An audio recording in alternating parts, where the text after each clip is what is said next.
This video is sponsored by Sakura.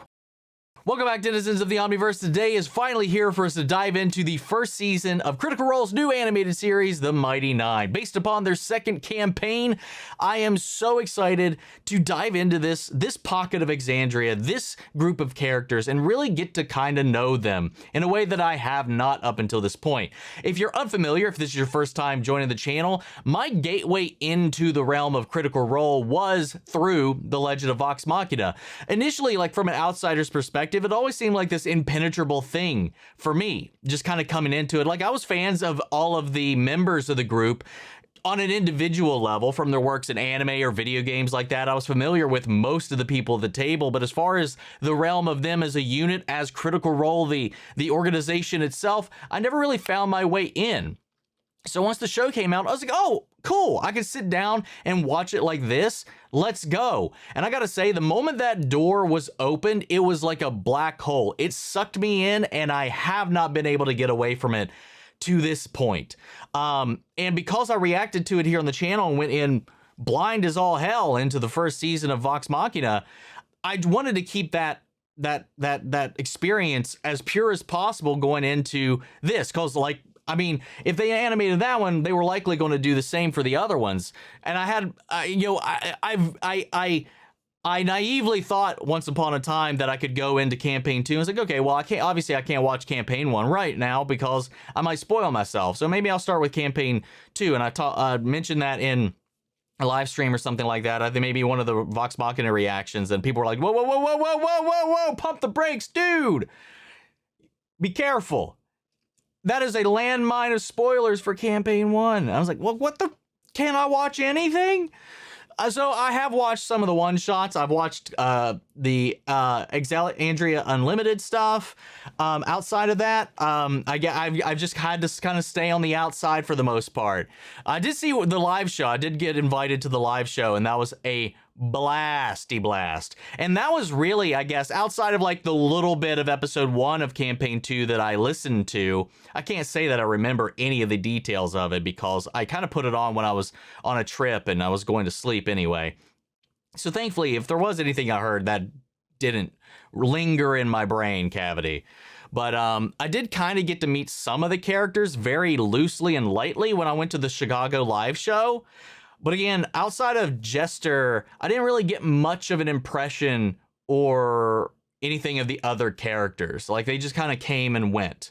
Because the way that was set up is like people voted on what characters from which campaigns got to participate in the live show game that was going on. So yeah, I wouldn't qualify that as a good introduction to these characters. It was a fun time. It was one of the most fun times I've had, but I kind of just had to go along for the ride since I only knew like a handful of the characters that were utilized for the show. But it was so much fun, man. I got because it was like interactive or whatever, there was a whole ass game, and I caught one of the rings that they threw out into the audience. Yeah, man, it was a good time. It was a damn good time. I'm going to the Atlanta live show. I already got my tickets for that next year, so I'm excited. Anyway, all that aside is I know literally nothing except maybe the names and the visage of a couple of the characters from this group. I know that it takes place a couple of decades-ish after the events of The Legend of Vox Machina concludes, which is interesting to see how they're going to navigate this.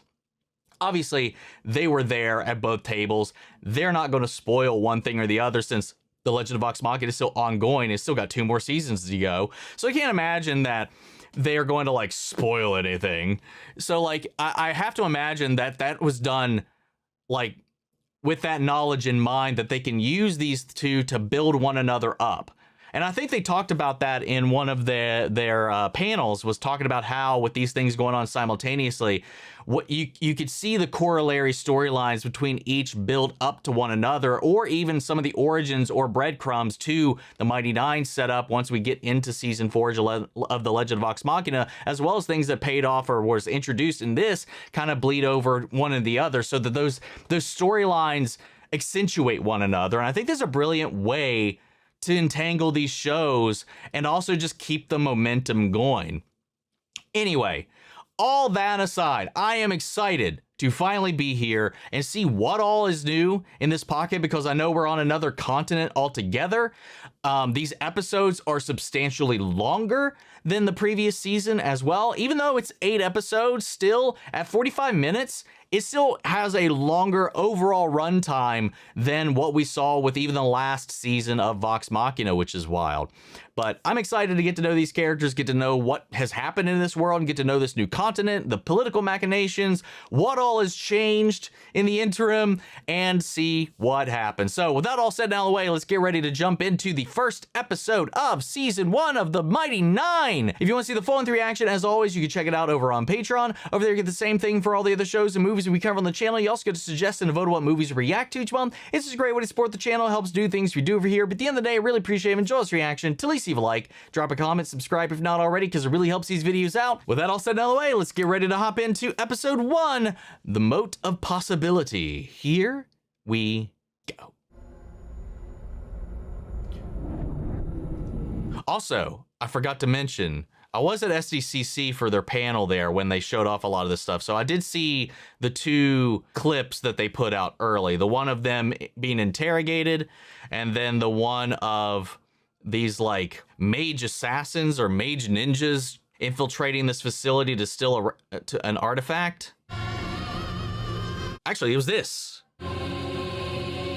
Maybe that's the, watch that be the opening of this. Or maybe not. Do not be afraid, my love. I will see you again.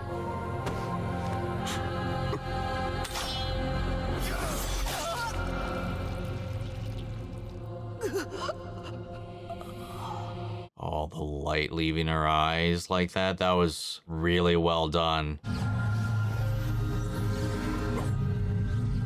Whoa. That thing just sucked in her soul. I cannot wait to see who you become, my love. And I promise I will wait.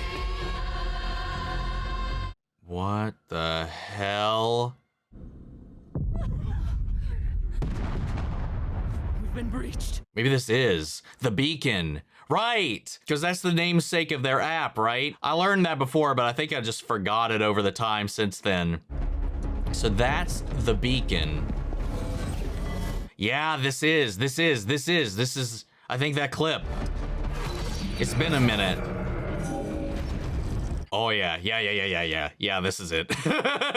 Dude, this shit was sick as hell watching live. This music too. Yo. Holy fuck, man. Get the beacon. So they're after this thing too. Like, what even is this thing? Now I'm like, I'm a member of this thing, whatever it is. Does it have my soul? Is that, I don't know. I mean, there's a reason they named their app that, right? I mean, so like, what the fuck? I can't wait to figure out what the hell this thing is. But that, dude's wife was absorbed into it.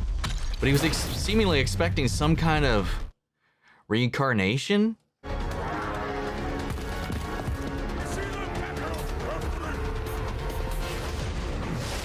This is sick, dude.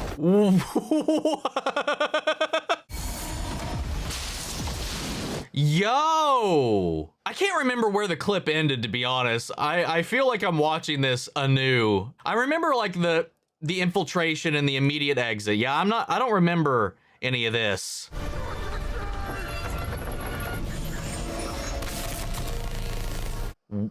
What the?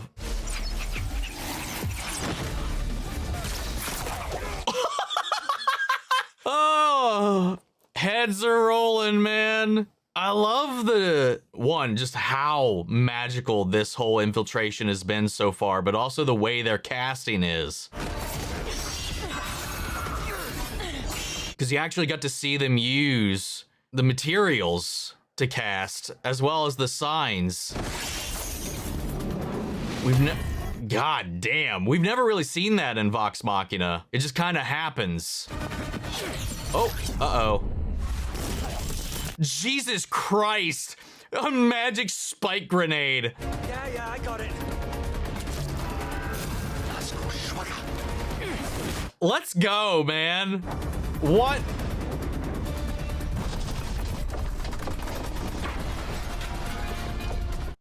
What the fuck? Did they just escape into another plane?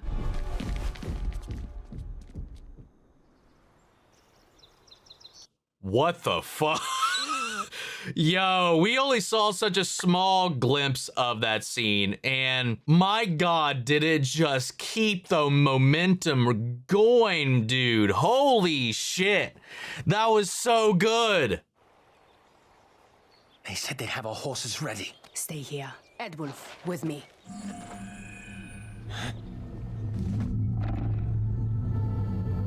The hell? My God. What? What? Oh. Oh, god damn. Did they catch up, or did they already know they would be heading here? Or is this a different group? The Kryn are here. It's Oh, a trap. yeah. Run! Damn.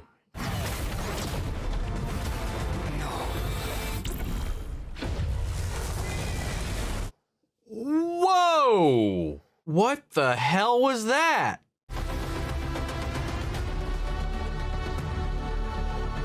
We're getting our opening in the first episode, breaking that trend right now. Yo, there's like a weight to this theme that is very different than what we had in Vox as well.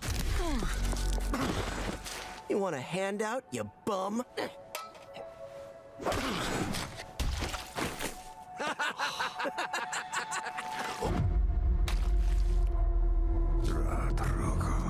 Hey, what are you doing?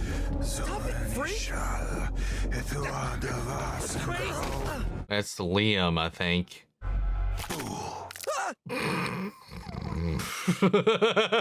Aw. And also, gross.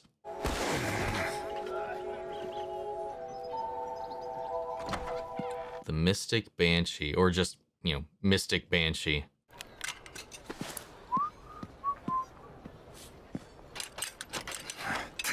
Dieser Scheißdreck.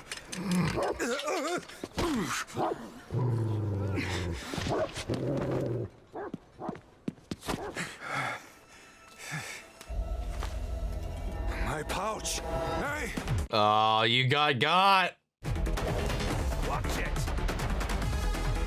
God damn. Parkour. The ingenuity, though.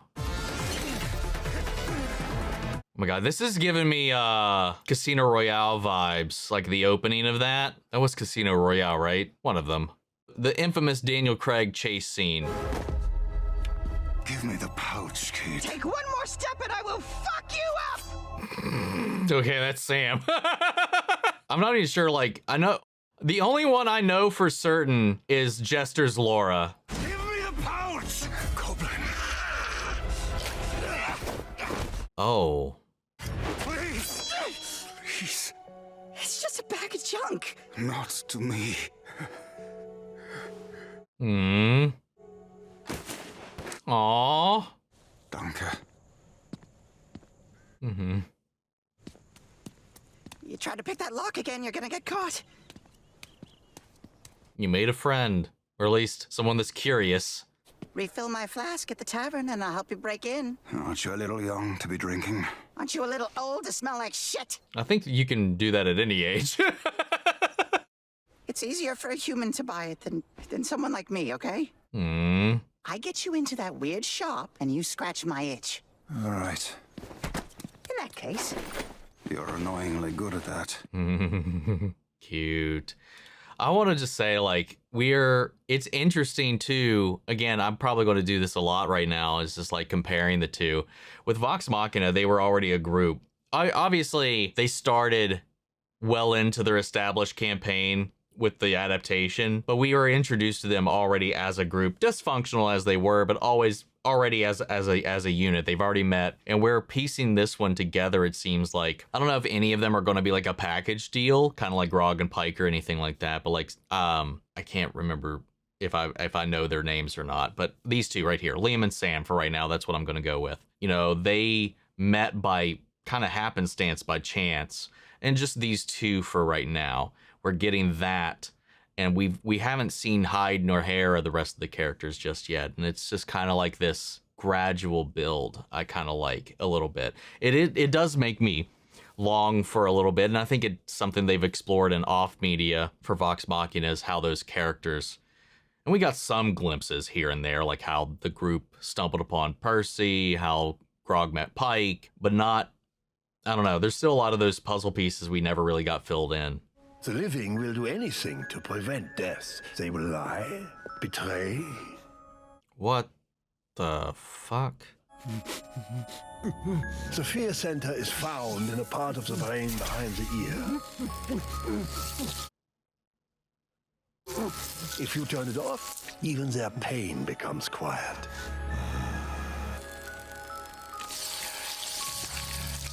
Oh my god! You must come to terms with your own fears, for you will only be truly... While he's still alive. The king is asking for you. Thank you, Aurelia.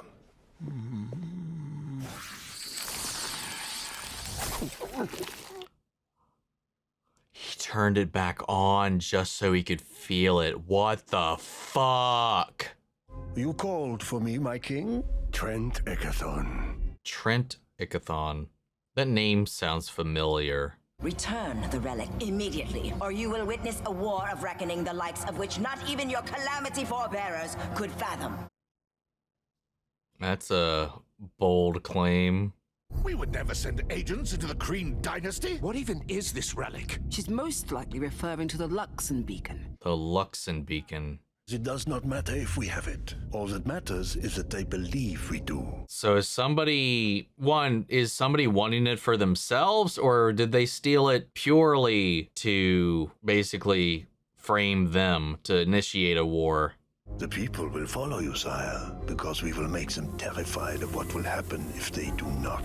Wait. Whoa. I trust you will. What the fuck? Prepare for war. I seem a little too happy about that. Hold on. And hey, it's early on. It's the first episode. I might not have all of these things latched together. And also at the time that I'm watching this, I don't have access to subtitles or the X-ray setting. So I am kind of doing my best to keep up here. So did they not, the people that broke into that facility and took the beacon, did they not encounter the cream there? Was that not who that's who they stole it from, but isn't that also who intercepted them from letting it get away? But then it blew up. So now the question is, did they actually get away with it, or was it returned? And if so, like if they headed them off, you know, and they got the beacon back, but now they're like, well, we don't have it. It's still gone. So then is it like an internal ploy from within their own country, nation, people, to set this thing in motion? Like I said, it's like it doesn't matter whether we did or we didn't. The thing is that they think we did.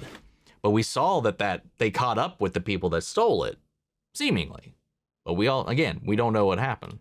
Archmage de Rogner. The king requested that the Cobalt Soul investigate the beacon theft. Oh, the Cobalt Soul. Oh. This is Marisha. This horse looks like it's been dead a few weeks. Not a day. Yeah, you could definitely hear it too. This was no monster. This was something else. You don't know shit. Okay, what do you think happened? Damn Krakes and their freaky magic is what happened. To take this place would have taken at least 100 men. I only see 5 sets of footprints. That's how fucking devious they are. This guy. Trust them over you right now, man. Oh, this is the wreckage. Oh, this is cool. I always love sequences like this in any sense of media. 2 more, now 6. Keep the beacon safe. Found him. Oh, and that's where the blast came from. Told you. Fucking savages. These are the ones that were dead before all of this even occurred. Oh, whoa. Oh, like the animal. Whoa. This decomposition, it's as if time just sped up. What? But only along this path. Good line. Get that from some ancient... Wait, so when that thing went off, whatever it was that the beacon? Did every single one of those pillars that spiked out of the epicenter of the event, as I'm going to call it for right now, every one of those sped up time along whatever it impacted? That's fucking wild, man, if that is the case. Absolutely no due respect at all, Rusamir. You're stretching facts to fit over your gaping asshole of a theory. God damn. Oh, what have we here? And what are you? Dead Green? Green attack. Don't tell me what I know. You know, but a fraction of what happened here. Okay, you got your boo. Why is this specific hut of such importance? Well, Mystic Banshee, maybe ingredients or components that he needs? Okay, now barf your guts out. That sounds like the opposite of a distraction. You are the distraction. Works every time.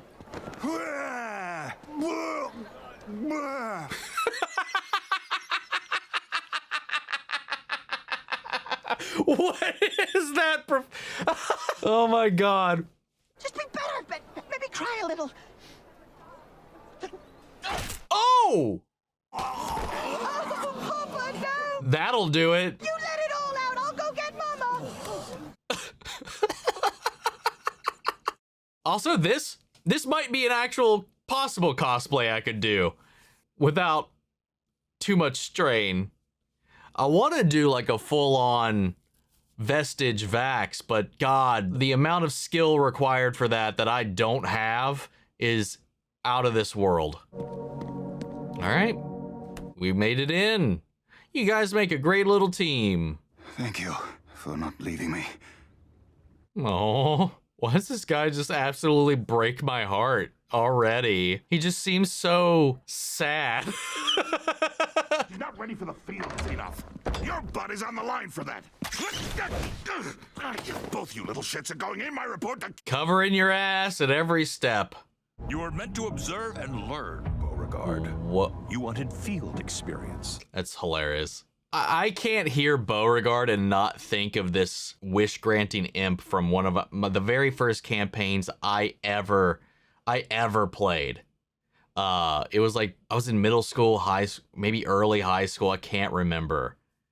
And they were an asshole. It's like one of those like monkey's paw, like evil djinn kind of thing. So like they would twist your wish beyond recognition or give you exactly what you wanted, or it wasn't specific enough or whatever. And it was a treat. It was a memorable moment I will never forget. And that was that fucker's name. The Kreen didn't attack the garrison to start a war. They were laying a trap. For whom? Thieves. My guess, it was a weapon. The 12-sided explosion. Bingo. But there was no sign of a weapon. The 12-sided explosion. Wait, is it a D12? What makes you think anyone even survived that explosion? 'Cause of this. And a D12 is the centerpiece of Daggerheart. That's hilarious. Evidence that you should have given to your lead investigator. Rusamir wouldn't know a clue if it was cupping his balls. We do not say balls in the sacred hall of the knowing mistress. Why not? What if you actually had sphere-like things in here? You're like, oh no, I dropped my base sphere, my basket sphere, my foot sphere. Am I excused? No, not yet. I get very strong Korra vibes from them. You did the right thing. Oh, Ming. I knew that voice the second I heard it. Why don't you get rid of her? I wish I could. What's their story then? Oh my god.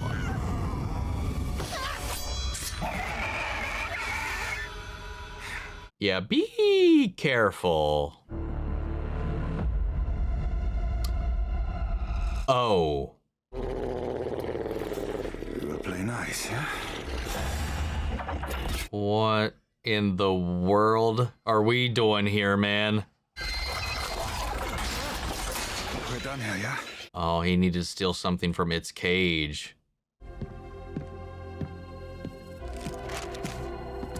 Hey, who's in there? I'm not going back to prison! Oh. Oh no. See that bastards? Get back here! Oh god. Nicely done. Yeah, there's got to be something more to that story. I mean, obviously there's going to be something more to that story, but he definitely does not strike me as the murderer type. What are you doing in the mud tub, Wardsy? Welcome. Do come in. Not suspicious at all. It would look quite nice on you. Nah, sleeves are bullshit. Gotta show off these guns. No one came in before? I really should put on my glasses. Oh! God damn! Nice try, Grandma. Where'd you go, Z? Bingo. Nice! I love this detective element.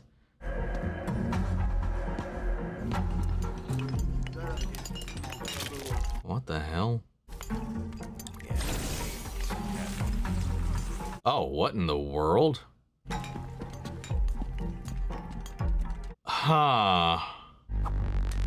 If I knew I'd have to clean up after you, I would have asked for more money. Lovely. Did you have something to do with that explosion? Is the Cobalt Soul suspicious? Our investigator will report it was just another Kreen incursion. Oh my god. It's a cover-up. Anything else? Huh. We have ourselves a conspiracy among multiple groups, it might seem, up until this point.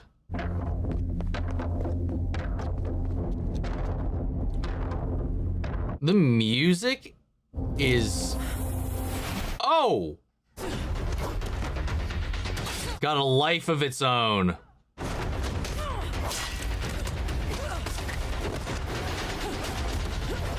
God damn. Let's go.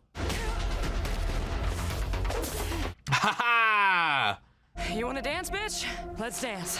You have no idea what you're doing. I don't know, it's not complicated. Punch, kick, bleed, repeat. Dude, let's go. That's sick. Holy. Oh. What in the world, man? These people are something else.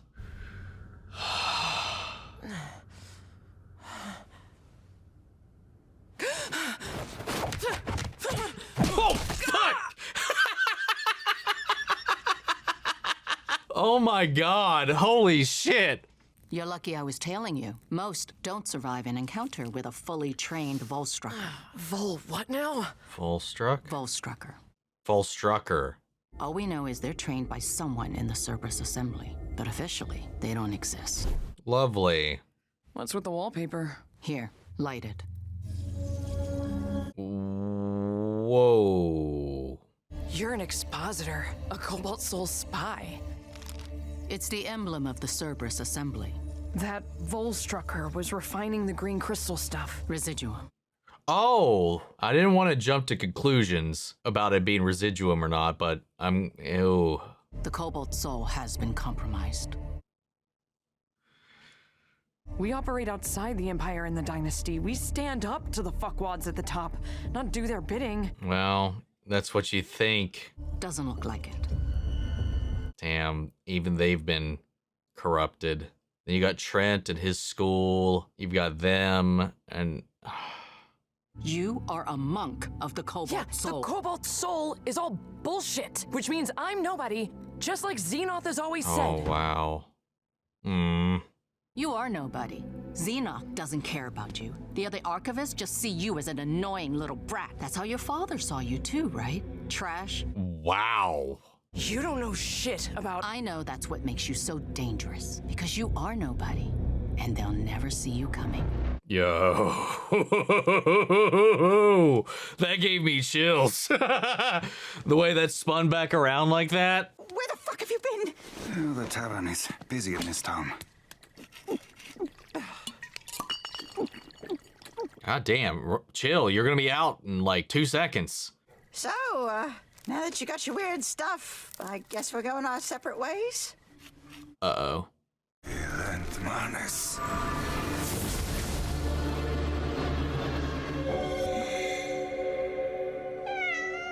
Oh. Hello, old friend.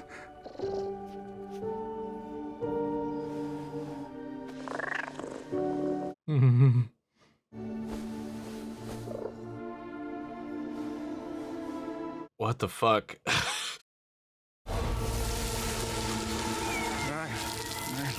Oh.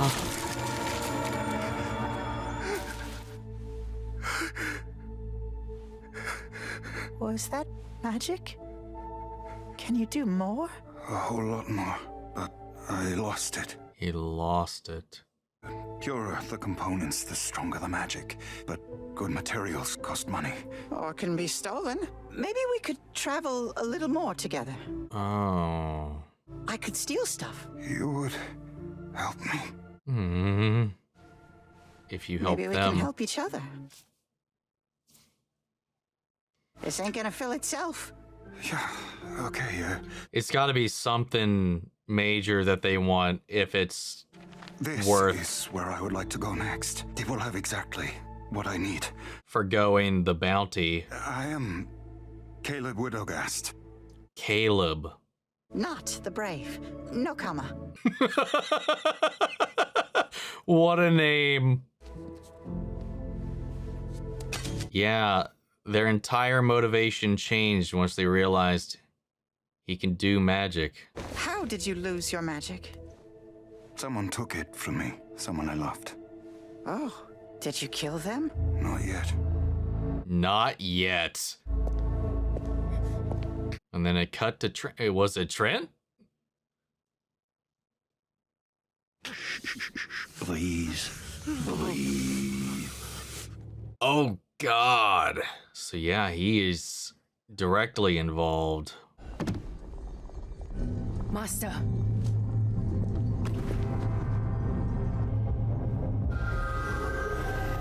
Huh, so any soul that dies in its presence gets absorbed.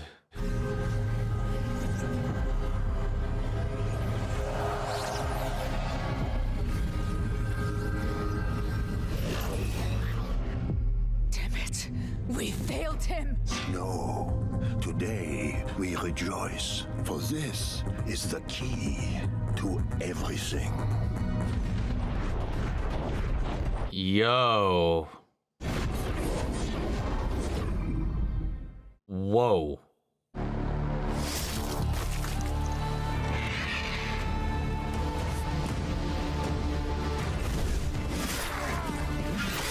God damn. I've seen so many cosplays of this character.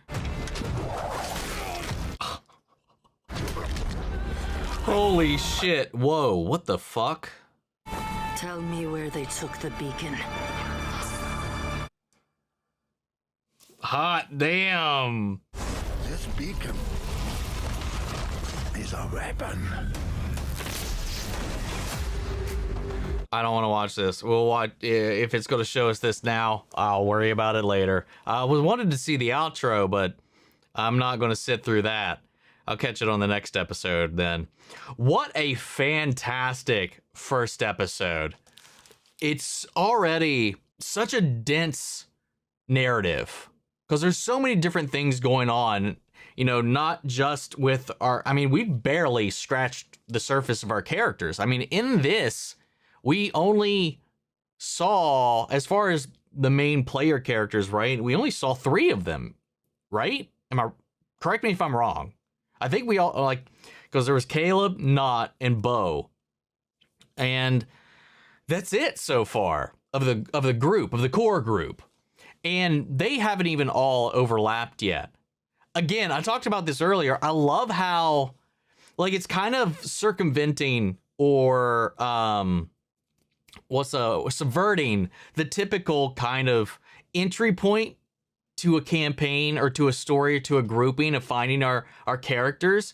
And instead we're finding them along their own individual paths, following them all separately until I guess they will eventually converge as all of their desires are coming together. Because as we now know through Bo's story, as well as what we've seen on the other side with Trent and these other groups, these other factions, you know, there's so many different hands at play. Whatever's going on, this grand sweeping conspiracy that's infected the Cobalt Soul, which has infected the Empire, which has infected Trent and his whole scholarly whatever, the university or whatever the hell he was teaching a seminar, a class, a fucked up one with a live demonstration on a live unwilling subject.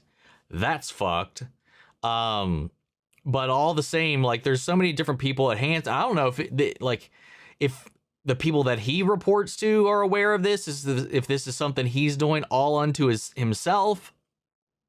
We don't really know yet how deep this goes, but there's so many different little connections. And then Caleb says that they were, now, and I wonder if this is the result of something.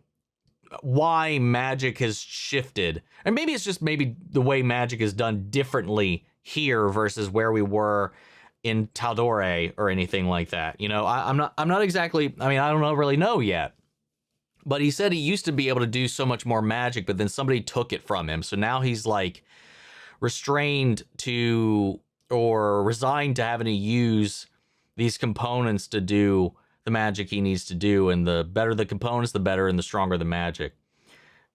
And this character just introduced them down on their luck, literally in a heap of shit, getting made fun of by rabble in the streets, breaking down and just trying to make it through to get these components just for a brief little glimpse with a lost pet, loved one. That tore me up. Because the moment I saw that, it just made me think to it made me think of Pop-Tart. If you've been around the channel that long, you know, we lost her a year and a half ago, 2 years ago now. Kind of what spawned this whole rescue operation that I've got on here now, because it started off filling that void, and then now we've just got a bunch of cats. But it kind of all started off with that. So the moment that started to happen, man, just the whole concept of this being about this animal, and it was such a fleeting little moment, and you know, a lot of people might discount that, oh, it's just a cat, it's just a whatever, you know, and it's just I don't feel that way, and obviously they didn't, Caleb didn't, and that fucking tore me up. And then there's the wanted poster, wanted for murder, and then not seeing the opportunity, you know, was playing with will they, won't they turn Caleb in, and it was once they realized that he could do magic that they changed course, and was okay, well, if you can do that, if I help you, maybe you can help me down the road. What could they want out of the scenario? Just these little seeds throughout, you know, their mouth covering is human. They were looking at themselves in the mirror, obstructed, almost ashamed or even disgusted. You know, my kind, I can't go into a tavern or whatever and just get booze easily. You know, they have to live in the shadows and steal all this stuff. So I'm wondering if it has to do with if they help Caleb, maybe the trade-off would be to make them not a goblin. That's the sense I got based on what we've got so far. Their little dynamic was a lot of fun, you know, and he had his magic stolen by somebody he loved. Now, love can be a lot of different things. I don't know, but I'm excited to explore that because immediately cut to Trent. So it could be as a mentor, as a father, or more. I don't know. I'm excited to explore that. There's so many intricate little relationships sprinkled all throughout this that I just find absolutely fascinating. And the score undertoning so much of this too, it lends itself to accentuating the gravity of this situation, because this is already coming into something that's a little more down, dirty, and grounded, I would say. Whereas like Vox Machina very much so leans into the high fantasy tropes, and I love it for that. This feels a little more Game of Thronesy kind of in the political aspect of it, in the like wide sweeping, not tonally, but like, well, I mean kind of tonally, but in this way that it's like, it's just, there's jokes, but it feels like everything's way more important. That's not right either. Like, I don't know what I'm trying to say. Like, it feels like there's a weight and a gravity to so much of this that goes beyond everything else, bigger than everybody else, you know. And I think it's because we also have a lot of these different groups involved, and we yet do not have a group. And this thing can, like, I forgot who said it, could bring about a calamity worse than the one of legend if whatever, it gets into the wrong hands. And we're seeing that this thing, when it bleeds out, when it erupts, one, it steals souls, and two, it speeds up time within its binds, within its beams, corroding and degrading anything that it touches, causing it to decay. And that's wild in and of itself. And somebody is, either it's purely just to get this power for a personal end, or somebody is trying to set up a war. I mean, it could all be part of the same thing. Who knows? So we have this Kryn dynasty that worships this thing. It's their whole religion is built around it. And then we have this empire that, I don't know, we really don't know too much else about that, except that that's kind of where we are at for most of this. Then obviously we got the Volstrucker, these mage assassins, and Bo went toe-to-toe with one for a minute. They got though, unfortunately. Then finding that one of the reasons that they're being stifled is because this is all being covered up. Like, they're not allowing the truth to go. That's why they're so willfully and blissfully ignorant and ignoring every one of their observations all throughout. But at least their morality, their compass is still locked on target to the truth, even if they feel hopeless and going up against this because their entire life and their ethos has been seemingly a lie.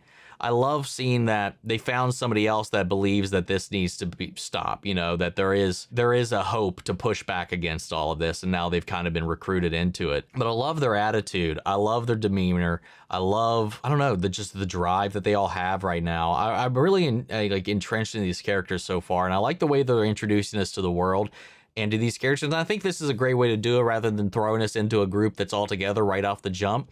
Get to know the characters individually before we go in, because along with just the characters, there's so much more of the world they got to kind of build into the mix as well. So like, it's not overstuffing it right out the gate. And I gotta say, I really do appreciate that. But fantastic first episode, man. They came out fucking swinging with this one. That all sent out of the way. Let's get ready to hop into episode 2.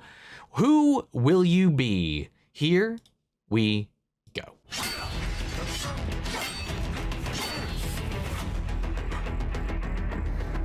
Okay, I might be right about us fixating on different sections of the characters before we intersect with everybody else, or converge as a group.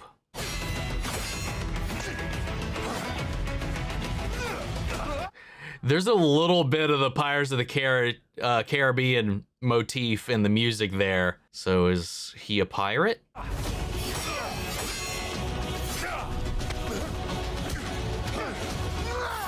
Oh!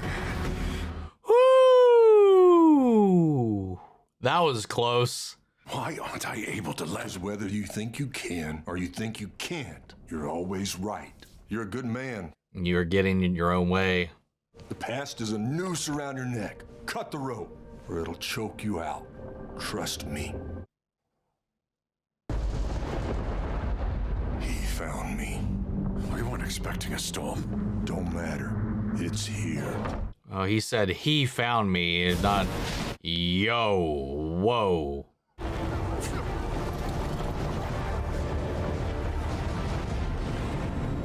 Whoa, what the fuck was that? Was it in the water or on? Oh, it was in the water. Whoa, what the hell? Sabian, give me a hand!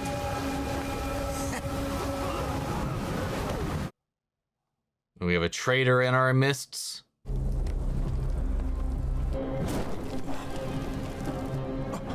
No. I can't let you do it, Sabian. You'll kill us all. Is that Travis? I think so.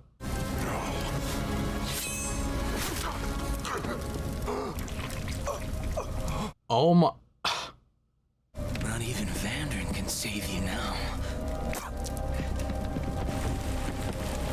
What a little bitch.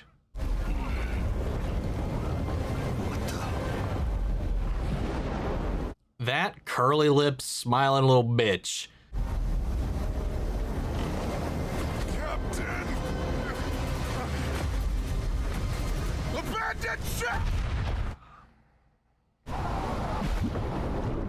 Wow. What the fuck was circling them, though? I guess we're not gonna find out. Not right now, at least. The one dude went overboard to get away. Was it? I don't know. I got nothing right now, man.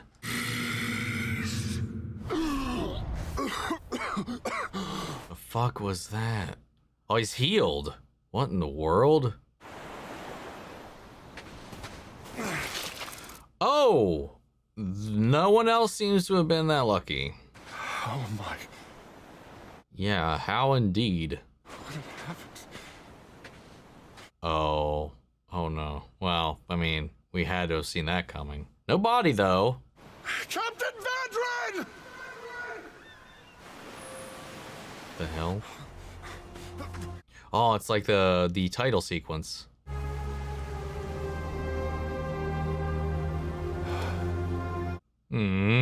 Gives a personal connection to his weapon. Assuming he takes it. I promise I'll be the man you thought I could be.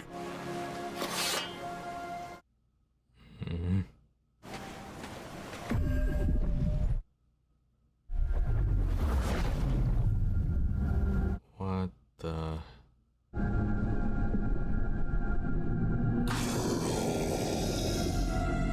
What? Again. Oh, okay, well, we're coming back, so we're building out. What the hell was that? Again, I'm sorry about two so far. The connections to pirates, but that felt like the call. Well, I mean, a little bit of a combination of the black spot thing with Davy Jones mixed with the coin, the ripple, and he seemed completely unaware that ping just went out. So him, maybe it could have been anybody, but somebody taking that sword has put a target on him. I would presume, and maybe that's why. Maybe whatever was in that pit was after them out on the sea. Maybe that was the thing that was circling them. It's the only guess I've got right now, but I love that. These characters so far, they're doing a really good job at endearing you with, like, really quickly to they all just feel so vulnerable too, you know, in very different ways. I don't know, and I think that's helping a lot. Stunning Fist is only meant to buy you enough time to run, Bo, before the Volstrucker recovers. It's not like they're invincible. They're not invincible, right? Damn. Because the thing with Vox, you know, we were introduced to them with the walls up, and then we got the walls down over the course of getting to know them more. So it feels like we're kind of taking the reverse approach with this a little bit, at least with some of them. Obviously, there's still mysteries there, but like their vulnerabilities are almost like on full display. My contact has a name. The head of the Volstrucker. Why are they willing to sell it? You're paranoid. Good. You'll survive longer. Valid, valid. They sent a courier, name of Deadeye. He'll meet you at a carnival in Trustinwall. You'll need this to get in. I thought that was a rebel medallion for a second. I was like, we just entered Star Wars. Well, I mean, Ming Na is in Star Wars. Trust no one. There's been 2 probably completely unintentional X-Files references between these 2 episodes so far. It's time to start the show. Oh. No.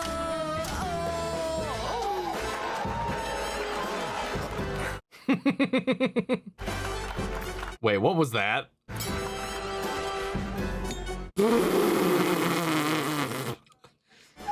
No, there will be plenty of time for more pranks later. Come on, we're missing the best part.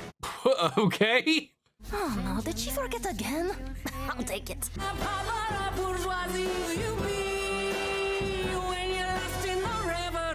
God damn.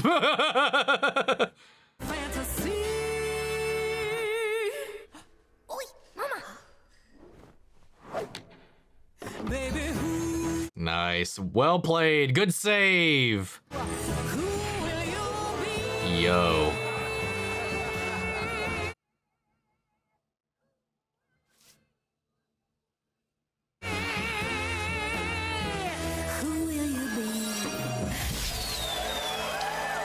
Good show, good show. Spicy. Mama, that was the best show ever. Oh, you say that every night, my little Sapphire. Lord Sharp has booked the whole chateau for after his speech. Well, that fop doodle? The one with that stupid pointy beard on his stupid pointy face? He throws everyone in jail who says no to him. I get it, Mama. Aww.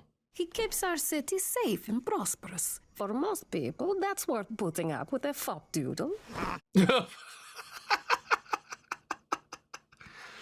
can't wait to see your design for the Mermaid Lagoon. Oh, Mama, it's so pretty. And a core cast member who's got an active parent relationship is another deviation. Oh, she brought her own this time. Go. Go, have fun. The backdrops, they can wait, I guess. Unless this is short-lived. Please don't invite tragedy. I would like to have somebody have a little bit of a happy story for the moment. Traveler, how about we make Lord Sharp miss his appointment? Are we the Traveler? What is the Traveler? Who is she talking to? What is she talking to?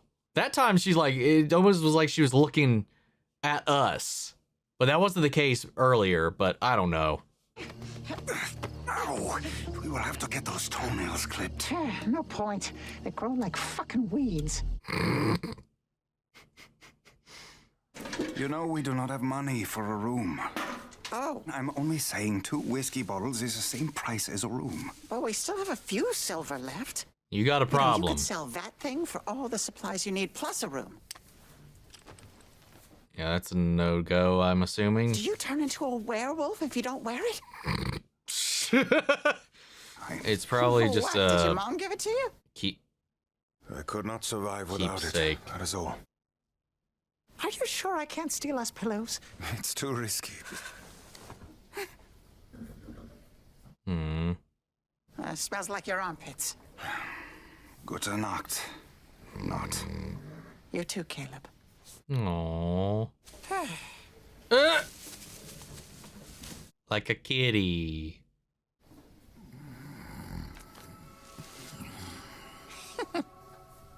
Oh no. Who is this? I've seen this character before. I think I saw like a sideshow statuette released of them. There are thousands of souls in that beacon, our people, stolen by heathens. Oh, that is a very, very good point. I didn't consider that aspect of it too. Everybody's like, oh, it's a weapon, but it's like quite literally, it's literally their people. Their souls and spirits are within it. while they have offered people into it for whatever machinations or whatever designs they have and uses for it and whatever, but like that's like quite literally, they stole people. They have people, loved ones, people gone, whatever. I didn't think about that. It's beyond what just merely it does. But without a beacon, if our soldiers die, their souls will be lost. Every death from now until it is recovered is permanent. That is what is at stake. Oh, yeah. Ooh. If the Empire knew even a fraction of its boons, it is kept in these hallowed temples protected for a reason. Lovely. If you're consecrated in our faith, Essek. Essek. Yeah, I've heard that name before. If you want to avoid this war, Essek, find that beacon. Bring the souls of our people back. So they achieve some semblance of immortality through this thing somehow, like reincarnation. Presumably, whoever stole the beacon plans to use it. And only a Dunamancer can show them how. Precisely. So, again, it goes back to what I was saying. There would have had to have been somebody on the inside to have aided on it. Where's your mother been? She's, been traveling. I've been carrying this around for her. Will you do me the honor? Broomstone. From Islecross. She'll love it. I love the world, the architecture, just the art direction in general of all of this. The art book that they finally released for Vox, man, was just so rich and vibrant. I love it to death. These fantasies, all the fantasy elements that they bring to life and how intricate and beautiful, ornate, and creative so much of it is. They kill it with all of this. Come on, beat it. You want to spend the night in shame? No, let me pass. Oh. Whoa, wait, what the fuck? Welcome to Nicodranus, sir. What in the world? Okay.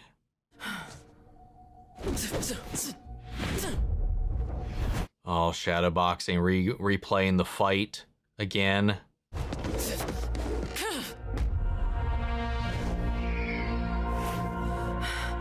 This is sick. Holy shit. What? What more than you recalled that it was embedded in their arm? Oh, God. That was swift. I'm sorry. I'm stunk. Wait.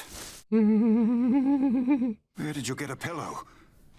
Oh, way more than just a pillow. Did anyone see you? I was quiet as a mouse in slippers. Show yourself, you thieving mongrel! Quiet my ass. Come out, thief, or I'll kill you where you stand. There. Damn, great reflexes though. Oh no. Look at the problems they've caused. Do some magic with it. Get us out of here. Not all shit is magic. Such a big, stupid horsey. This horse is racist. What the fuck? Caleb, do something.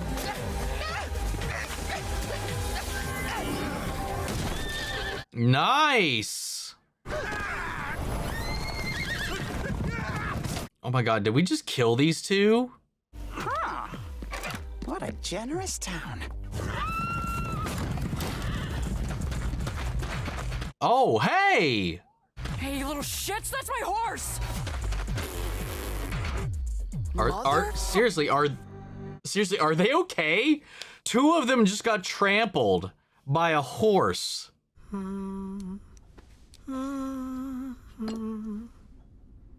It is from the ancient cities in Isocross. I found it for you. Oh, he took full credit for it.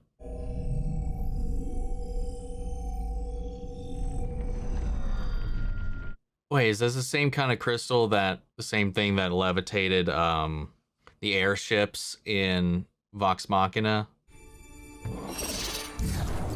What did I tell you about the windows? If anyone sees you...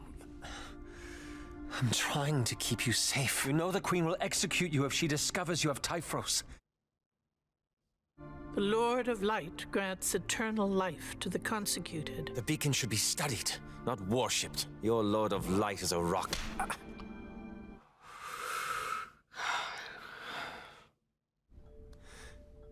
I'm not ready to lose you.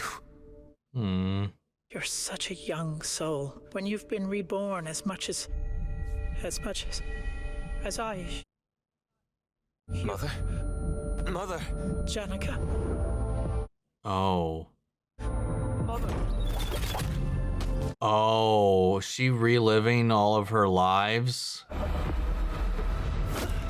Wow, interesting. Maybe there's a drawback to all of this death and rebirth. When am I? When am I? Oh, God. Now, like, yeah, she's on the precipice of death, presumably, but no rebirth this time around as long as it's gone. But she's also suffering from some kind of illness, to which he said if somebody found out she had it, she would be executed. What if whatever this illness is would taint the beacon if she were to die and have her soul absorbed or some shit?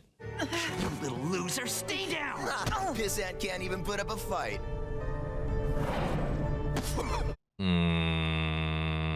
What you gonna do? Cry to mommy? And he just allowed it to continue. Oh, sorry, mate. What the fuck? The hell is this thing?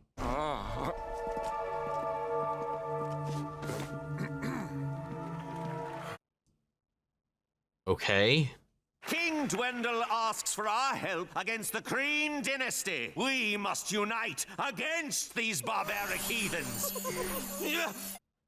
The hell? What the fuck?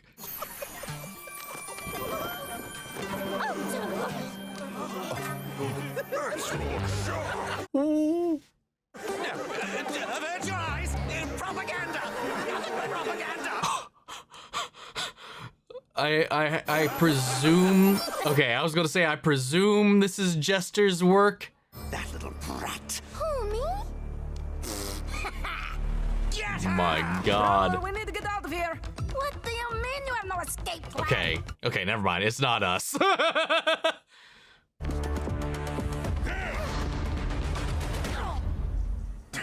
My apologies. Oh, handsome hero, please save me. Save you? What? What? You're under arrest. Both of you. No, this is not what it looks like. Oh, whoa, what the fuck? No, I didn't mean to. Oh! Oh, what the hell? Your magic is so powerful. I don't have magic. Well, you do now, buddy. You're trying to kill us! Come with me if you want to live. Nice. Do you have a back door? Lovely, thank you. Anyone who gives them shelter will hang as well. What? No! They're not giving...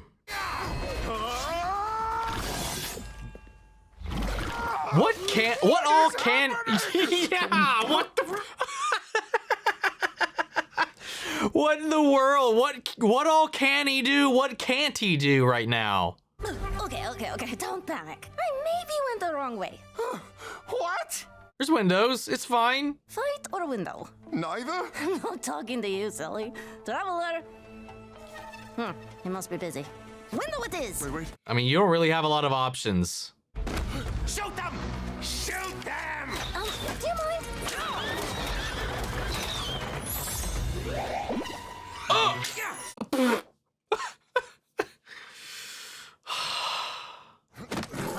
Goodbye, old man. Bye. He smelled like farts, but was very nice.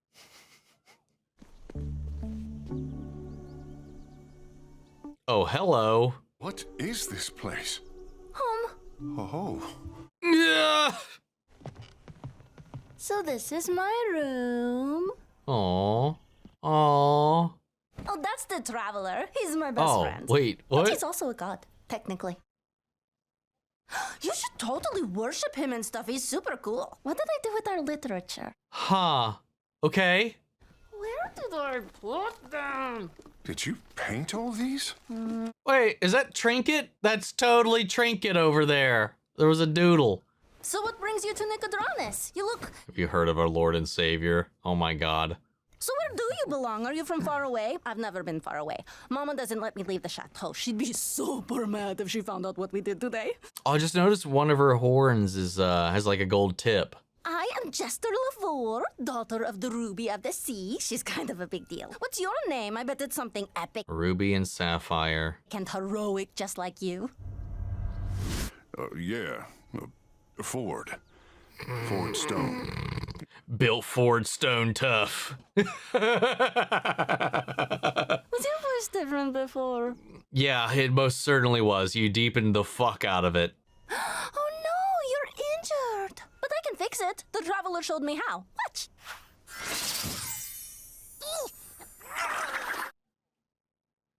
That's different. Very different. What? Oh, whoa.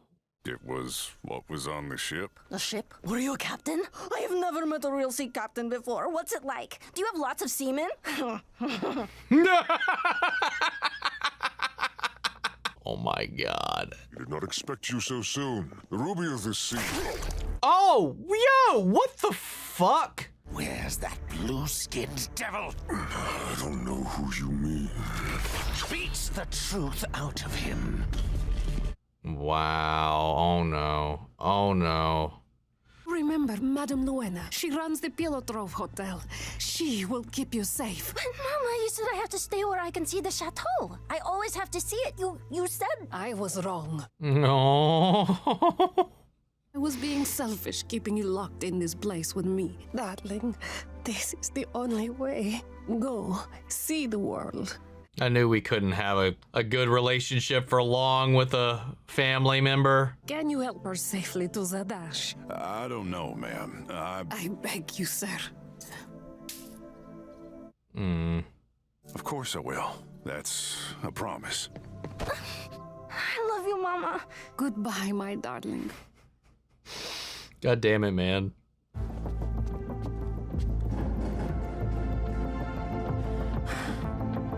Yeah, you've had a rough an interesting couple of days, buddy. And that is putting it lightly.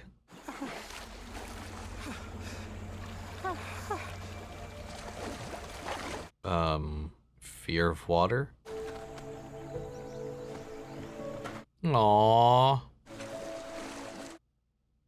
I love them. Thank you. I'm glad you're not mad. You did not turn me in? I may be a goblin, but I'm no rat. This was a long time ago. Same sad eyes, though. Oh. You are better company than a rat. And you are smarter than you smell. There is one spell in particular I would like to get back. The component is very rare. We will need to communicate better if you go off alone again. I can shout real loud. Hey, watch. Thank you. It is a simple spell. Magic? Yeah, to talk over a short distance.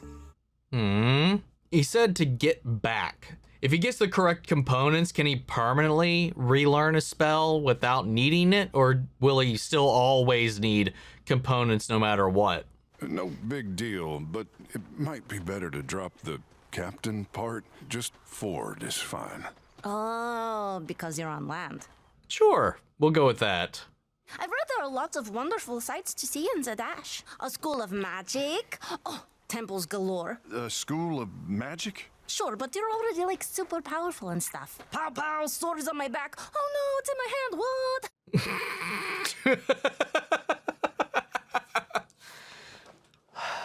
The Traveler. That's who gave you your powers? Oh my gosh, do you want to meet him? Traveler!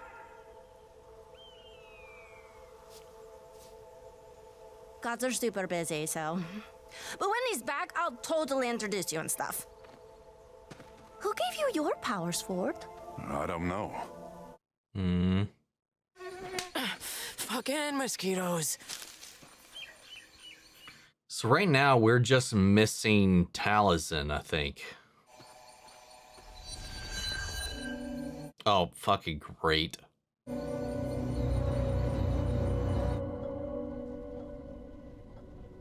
Essex Matt, I'm pretty sure. But he was an NPC, I believe. Well, I mean, whatever.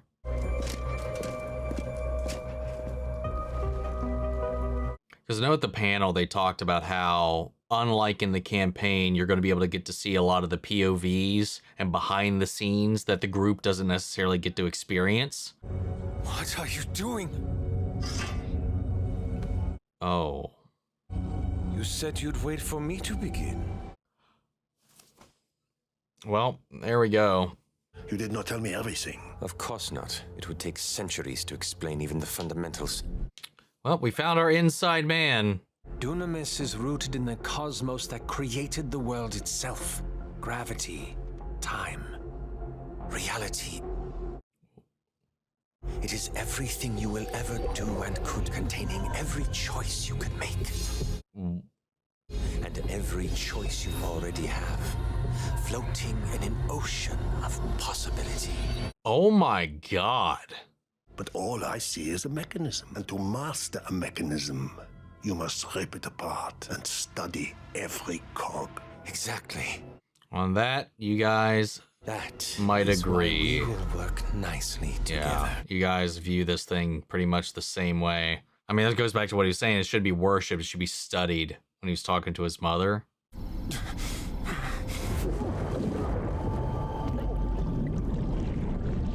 Oh, did he catch a glimpse of it? Or... No, I guess not. Oh. Oh. Yo, what was that? Hey guys, I just want to take a break because every adventurer knows they need to take a little short rest every now and then and catch up on some rations. And today, we got our good friends at Sakura Co. Sakura Co is a monthly Japanese artisan snack box that supports local snack makers from across Japan. Each box is carefully curated with traditional and seasonal snacks rarely available outside of Japan like mochi, dorayaki, senbei, and more, including the signature Japanese teas and an exclusive homeware item with each box. Every month there's a different theme and all the snacks within are curated around that, and it is just a delight to open up every month. If you love snacks, especially those you can't easily get at your local supermarket, these boxes make a fantastic gift for yourself, a loved one, and to help you all out. If you use the link down in the description below and enter promo code OMNI, that's OMN1, you can get $5 off your first purchase of one of these boxes. Support yourself, support the channel, and grab yourself a box today. And thank you again to Sakura Co for sponsoring this video. What the hell, man? Let's go. What a great, another solid freaking episode, man. Just right off the gate, we got to see we got introduced to two new characters, Jester and Ford. And hell, even for a split second, Nott and Caleb crossed paths with Bo, though very, very briefly. And, you know, it's still not converging on these plots just yet, but we are aware we're in kind of general vicinity of one of these places. And we're also seeing how these political machinations are bleeding out into these other areas, like where Jester is, and how this guy that is heading that locale is just kind of another pawn or puppeteer on the strings of the Empire itself, like spreading their own propaganda against, you know, Essex people and whatever, all them and their dark side of the world, their darkness and their dark skin and blah, blah, blah, blah, blah, blah, blah. And then Jester, you know, going out and doing what she did was fun. That was so good, except it brought about repercussions. And we don't know if her mom's even alive right now. She sent her off on the run. And this guy was out for blood, immediately stabbing our Doorbell that was like right, you know, heading up right in front. You know, the first person right out the gate when he went in, knowing exactly who it was once he found out and where to go next. And he was like, no, I bring me her head. And she immediately was like, no, you gotta go. I'm going to try to stall him. I'm going to try to calm him down, but you have to get out of here. And the way that he was carrying on, I would not be shocked to learn that she's not around. But I feel like he might, I mean, who knows? He may have slaughtered everybody else or whoever is between her and him and her. But man, I don't know. I don't know. We don't know. That's the sad part of it. And she's never been out into the world. And then she's just like, yeah, everything's kind of fun and games. Everything's something she doesn't take too super serious. And now, as a result of this, the consequences cost her this relationship, this safety, this reprieve, the roof over her head.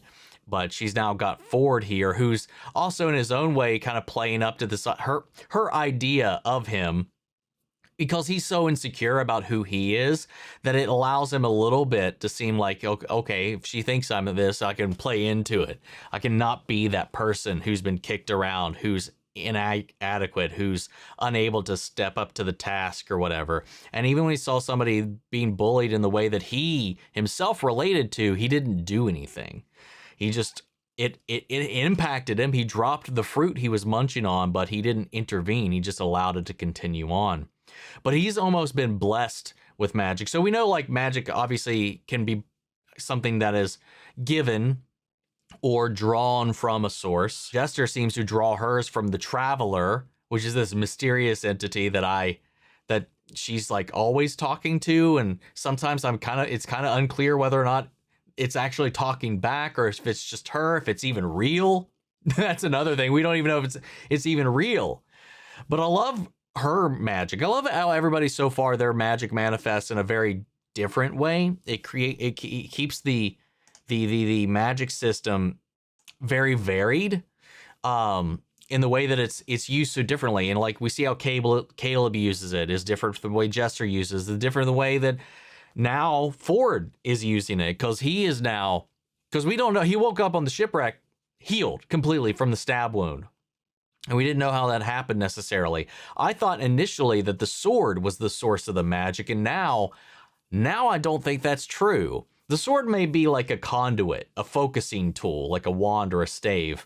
So I'm wondering if that has anything to do with it. And that's just where it's coming out of, is through the sword. Because we saw that whatever this was, this gigantic illuminated eye from below, is this the same thing that was circling the ship?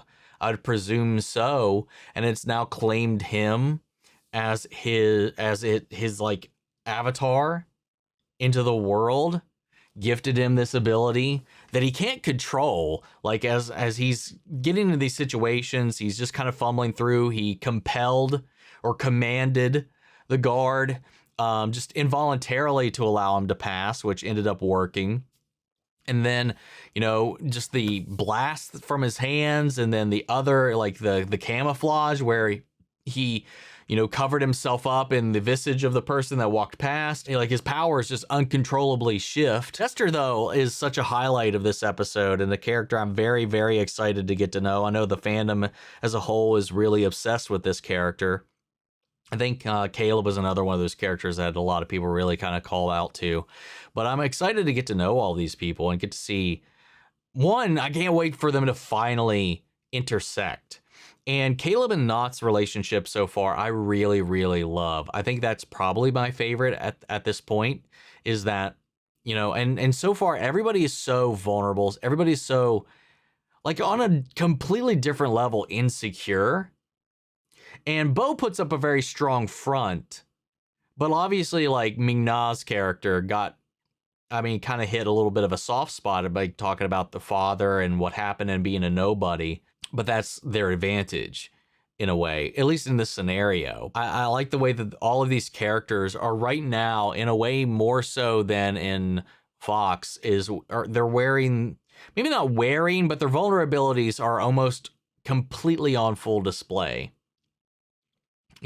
Jester's got this like bubbly, charismatic kind of like bright attitude, but at the same time, this naive nature about the world and that's kind of its own vulnerability. She's never really been out into the world. She's been sheltered her entire life. And that's something her mother even laments having done.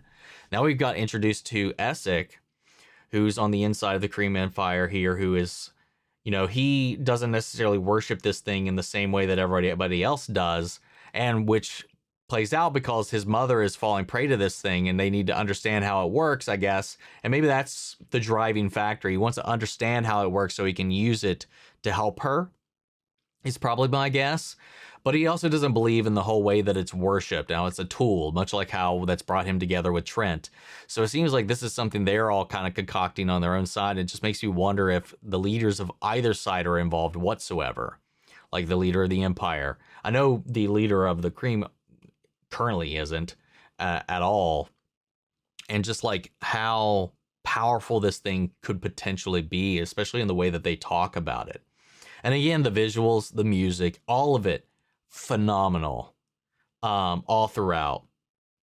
Finally getting to see the outro credits too, and again, the way that it all kind of plays into the intro as well, with our introductions, all the different characters, all these different things kind of setting the stage for the world. You know, it's only 2 episodes in right now. I feel pretty drawn towards Caleb, and obviously my favorite character in Vox is Vax.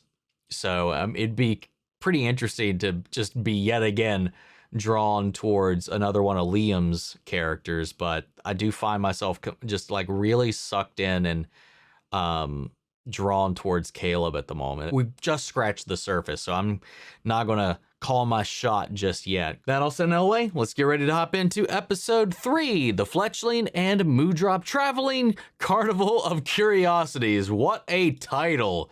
Here we go. Oh, I presume this is the carnival we're heading towards? It's a great sign. Oh my god. Oh my god. Whoa. Oh. What?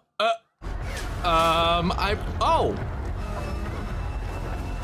Well, here's our last character. I assume we're going to pull back and figure out how we got to this point, because a lot of people have seemingly converged that hadn't yet.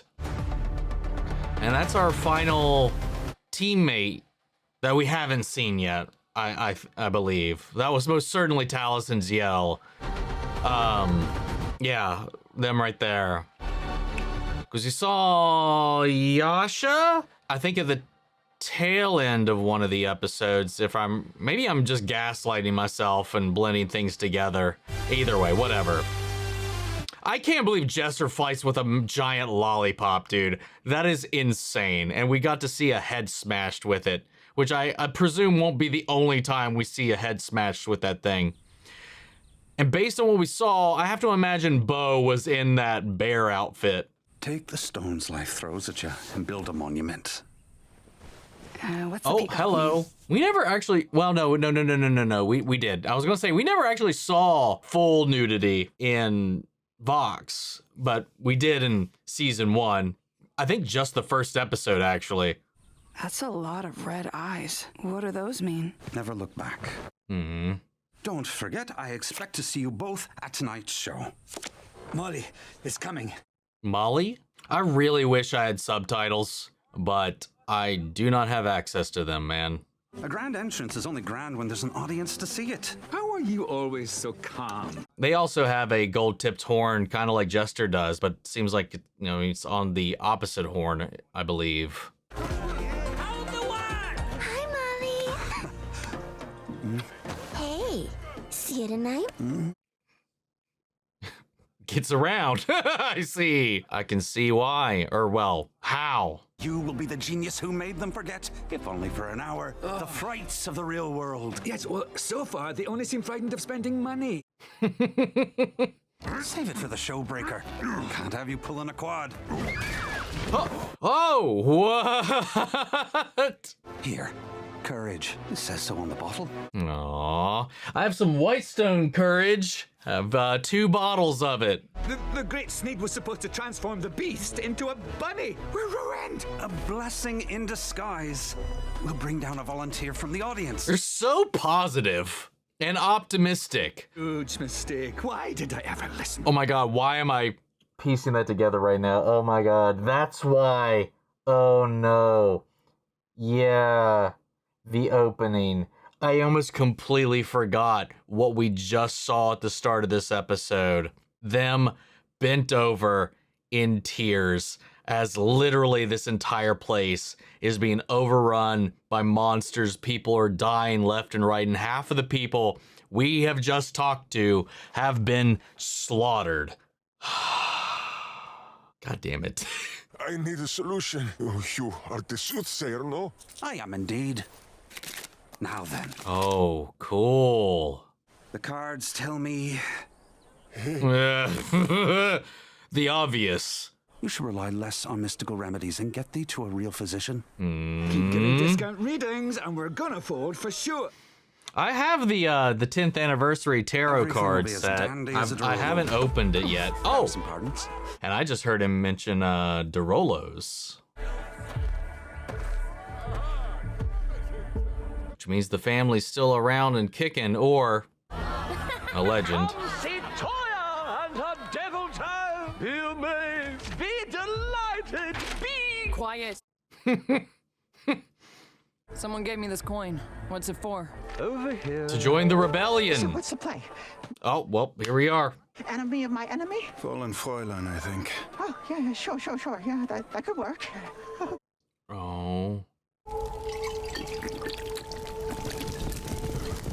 Afraid of being around so many people, or specific kind of people? Are you feeling okay, Not? Yeah, I'm fine. Oh, you are? Oh, maybe it was simply withdrawals. I thought you said we couldn't afford it. Or just needed some courage. Need you in tip-top shape for this. Easy now. Aww. Oh my god, this group is just gonna break me, aren't they? Sorry, yeah, I'll nurse it. Now, let us find these bugs. Have you ever had an elderflower rum cup? Yeah, everybody is already here. Come on, Jester, we should head back. The carriage to Zadash arrives In like 2 hours. When was the last time you had a little fun? Hmm? I have fun. Why did he sound like Hank Hill? What he said? I have fun, Bobby. What the fuck? Fuck. I apologize for that one. Whew, fuck. I am truly sorry. Save it. You made a home for all of us broken things, Gustav. You're the only man I know who should apologize for nothing. Again, flash forward. This grand party must go on. Just rip my heart out, why don't you? Tonight we gather beneath the red moon. Heed this omen. Keep your distance. You're in the presence of true greatness and exquisite danger. Toya, the vivid voice, and her spectacular devil toad. Is that what we saw running around? The things she can do with her beast will boggle your mind. You'll need a ticket to the main tent. Only a few left. Ticket. Welcome to the Fletching and Moondrop Traveling Carnival of Curiosities. It is an honor. Seeing them just made me think. I just hope we get like an animated adaptation of Then stand back. Oh yeah. The beast can smell a child from 10 miles away. I was gonna say Calamity adaptation. But so long as I have these, he is within my complete control. And those we saw flying free when we approached the tent earlier. Something wrong? Of course not. This is a carnival. Nothing but fun and games. I don't believe you that time. The supply wagon. The Lumino beetles are kept there. Oh no, please tell me Caleb isn't the reason they... I forgot that's what he needed. It's a key he pointed it out on the flyer. How much time do you need? As much as you can give me, my friend. I hope... if it's their fault, that's gonna suck.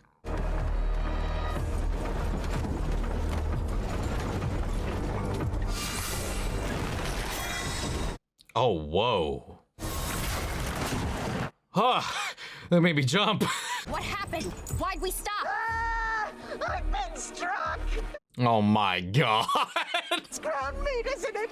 No, don't tell me. Oh, the agony! Yeah, if we can get some booze out of the deal, help me. Just unsafe out here. Do you just need one? How many do you need? What? Oh, he immediately recognized one of them. Is he formerly of their squad?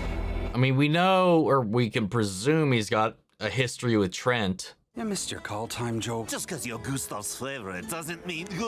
When you put the carnival at risk, you're all our problems. So why don't you tell me what's on your mind? I like them a lot, man. Honor broke up with me. Let's see here. Bond. It signifies a connection at its core. Talk to her. Show her how you feel. I could try that. You're right, Molly. No. Have we met? Because you're very unfamiliar and I never remember a face. What? What is your business? None of yours, Carney. You know why people come to the carnival? To forget where they came from and just be surrounded by magic. It makes you feel something, doesn't it? I don't want to see all of this stamped out, man. Look, I'm not here to cause any problems. You want to serve the greater good. All good. But this complicates things. You can't do it alone, no matter how much you want to. I like that. I think the fellow you're meeting has arrived. Shit. Lovely chat. Let's never do it again sometime.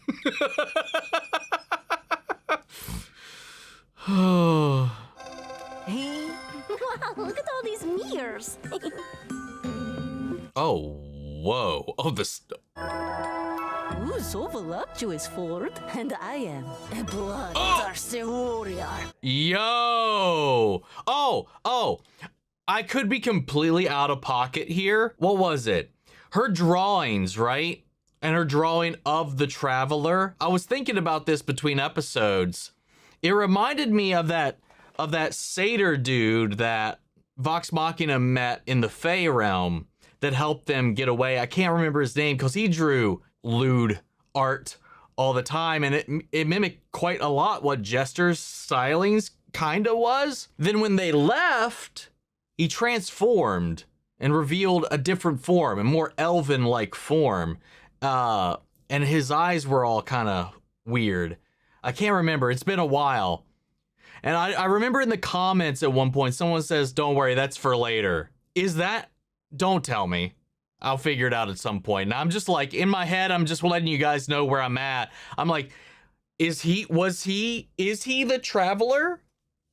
Or someone else? Anyway, sorry. I forgot about that earlier on, and it was something that clicked between recordings.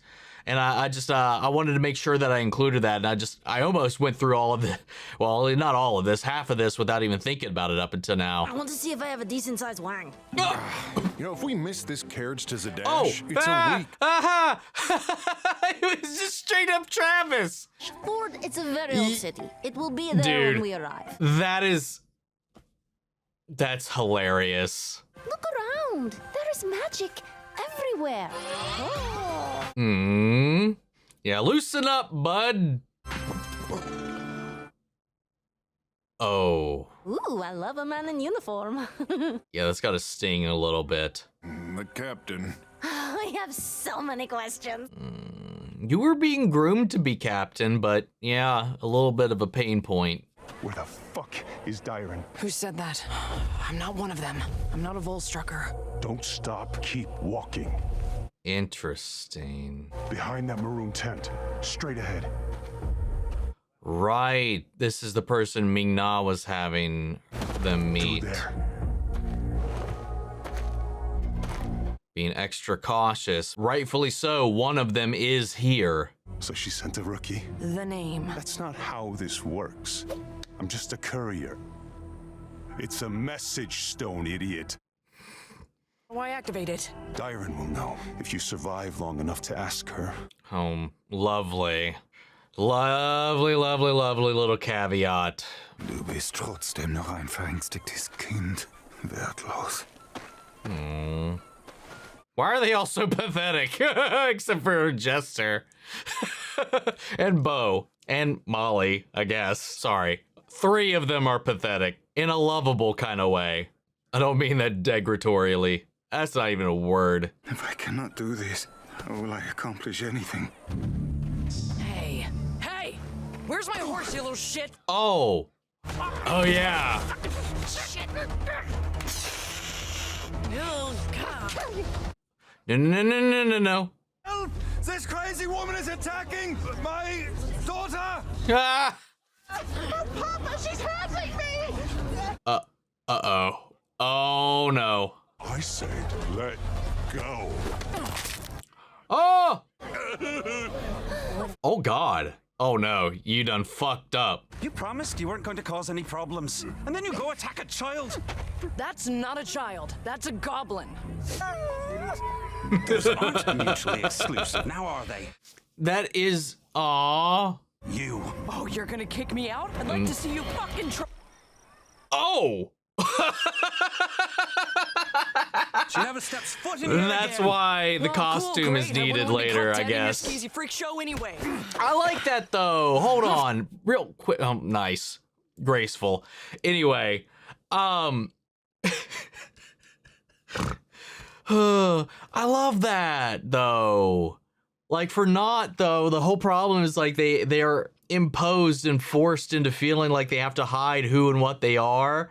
That they have to wear this mask at almost all times, unless they're in private with Caleb, who already knows and is completely cool with the whole situation, but afraid of being seen or thought of. Obviously, because when people see a goblin, they think, obviously, you know, if you like go back through like fantasy and all that, it'd be like seeing like an orc and like just walking down the street, you know, chilling. With hanging out with families and stuff like that, if it was like in the Shire or something, you know, it's this prejudice that exists, and I love that here. Like it just goes back to what Molly said earlier about this is a place where people come to forget who they are, where they come from, all that, and it's a place where everybody is welcome, and that includes Not.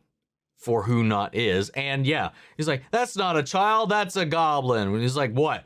Goblins can't be children? And I love that whole, the two aren't mutually exclusive. But I mean, they did steal their horse, man. I thought it was just those random peoples, but I guess it turned out to be, I thought she was just in the vicinity. But whatever, who knows? What a tribe. Oh.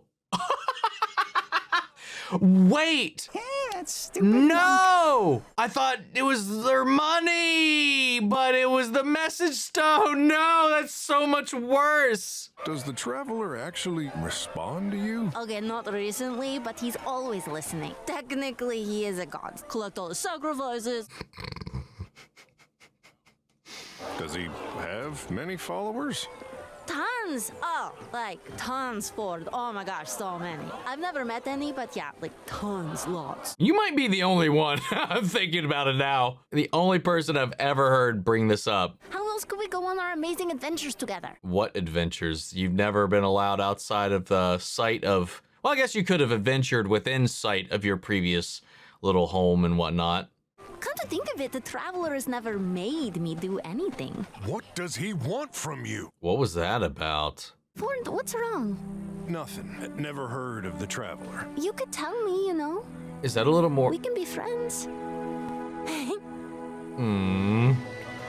Well, one game can't hurt. Aw, let's go. It's a date. But I wonder if that's because he's already getting a sense he's beholden to an entity of some kind, and he doesn't quite know it. Test your strength. Oh, easy as pie for you, big fella. Ring the bell. Oh, hey. Oh, is this weapon? It's like a sentimental thing. All right. Oof. What in the world? To be fair, this game is a lot of technique. Here, let me take a turn. Oh, she's gonna crush it, isn't she? There you go. Yeah. Technique. It's all in the momentum. Oh, a little trinket! And a grog! And a pike! What the hell? Hold up. You got 2 trinkets, a grog, a pike, a Percy. Look at that that is such a grumpy goddamn Percy right there. What in the world? That is hilarious. Also, I have the U2's trinket back there. No, it really. Oh. You are strong, and you don't need a carnival game to tell you so. She's sweet. Whoa, nice hat. Where are your tusks, lover boy? Show some respect. This man is a feared commander of the sea. This little guy? You need to be taught a lesson. Oh now, my I don't want to hear goodness. any bickering. Yeah, what is Ford? To the main stage. I know what You don't everybody wanna else miss the is. fabulous What Toya and her dastardly exactly is he? They called him Tuskless or whatever. As they asked where his tusks were. Thank you so much. Is he like a half orc? On Jester.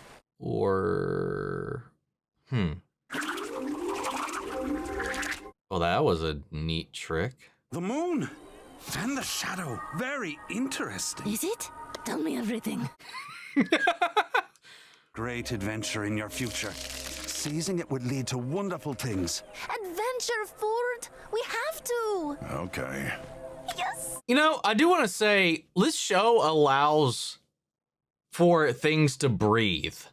You know, I feel like Vox, we have a much shorter run time. Even though, like I said, I mentioned this before. I mean, we had 12 episodes of it, but for the most part, it's like something's always going. And I guess like they mentioned this at the panel at SECC was talking about one of the observations, I'll call it, Vox Machina was the breakneck speed with which they move through the storylines. And it is quick. You're never not doing something. But in this, we've had like so much of this to just spend time with the characters and I just remembered that tragedy happens. I keep blanking out about that because I get lost in the present with this, knowing that's around the corner, and then I just get depressed again. Anyway, we're getting to just kind of spend these little soft, intimate moments with everybody while building everything out. And again, the weird thing about it is it's just a choice in the way they're deciding to pace things out, because the runtime wise, what was it? It wasn't that big a difference. It was like, hold up. So what, 25 per 12? 300 minutes? And we're getting an extra hour. I guess that might add up a little bit. But over 8 episodes, we got an extra 60 minutes total runtime over the 12 episode count for Vox. So we're getting a little bit more time to just kind of sit back and take things in. At least right now. I might change once we kind of, once things really start to pick up, but I don't know. Just a thought. You can't leave. The bug juice, your big spell. Nein, it is gone. I failed. You'll think of something. Where'd everyone go? Probably for the main event. The show must be starting. What's the play? Prince and Pauper? Rat food? How about something new? What was their face? Oh, God. I can't believe you pulled this off. The show must go on. We must go on. Break a leg out there. He might actually.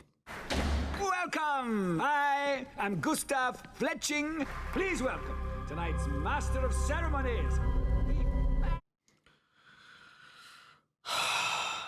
Can you hear me? Loud and clear. Beetles are in the last wagon. But there's 3 carnies coming. Make a left. No! Smooth. Oh, are you kidding me? Please welcome Toya, the vivid voice. Oh, whoa. Beautiful? A little haunting. Oh, whoa. I'd be worried it would snatch me along with it. Impressive. How is this going to go poorly? Throw something! What? Just do it! Well played. Duncanut.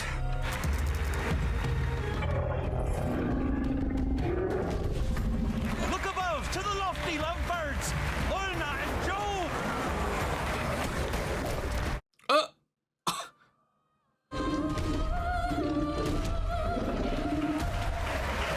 Yeah, nah, I'm good. Who amongst you is brave enough to come face the devil toad? Oh, me, please. It's not safe.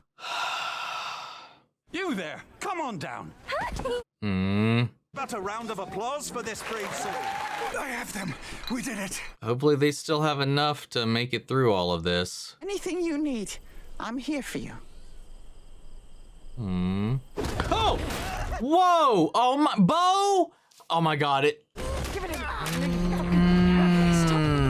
Get off her! Oh my God.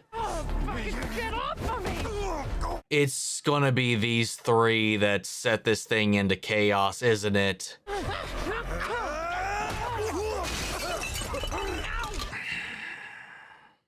And it begins. Nein! Don't fret, miss. My pet is totally under my control. Oh, except there's gonna be a bunch of these things floating around. When you have the only one, that's one thing. Oh no. Oh no. It's gonna run amok. Oh no. Oh, it might look pretty, but that is a terrible omen. Yeah, look at it. Look at it. Get her out of there!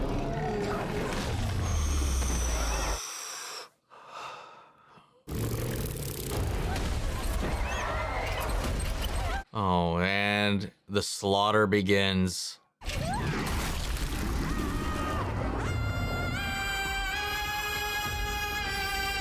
Oh, she's so dead. Oh, whoa, what? It's out of my control. Oh, God damn it, Bo. Oh, what the fuck? Oh, that's why there was like little ones.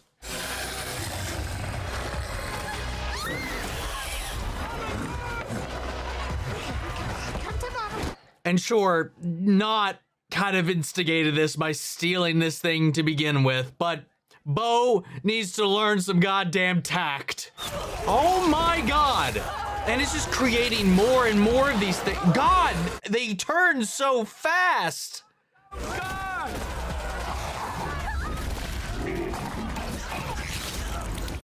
Oh, this dude too.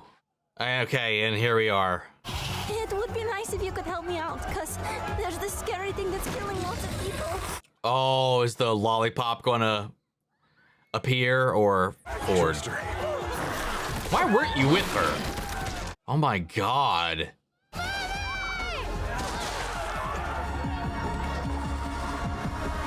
Steady there now, son. It's all right.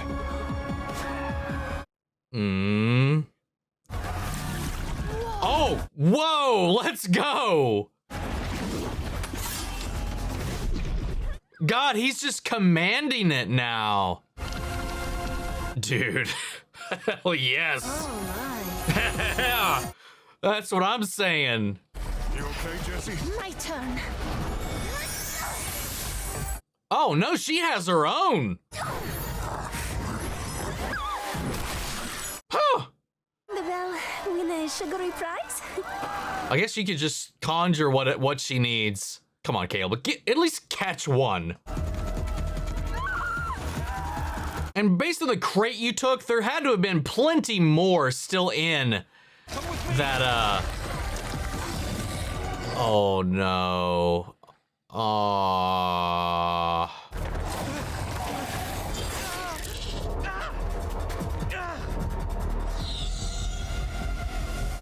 Oh, whoa, what the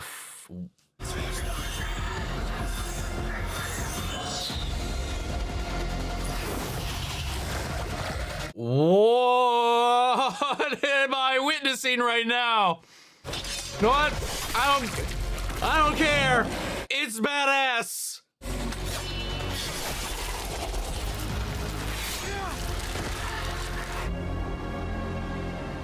Yeah. Oh no. Oh, why? Why do you have to turn back like that? Whoa. Nice save, not.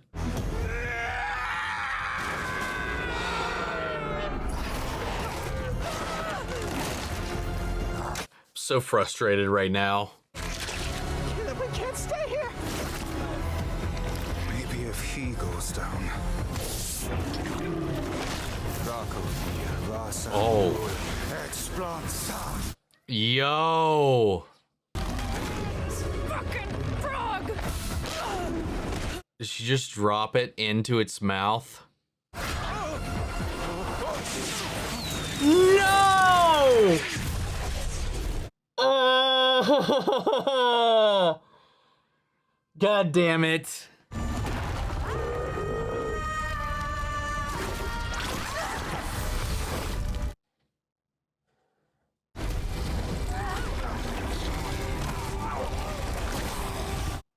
Oh, they're just turning back once it's out of the radius, I guess.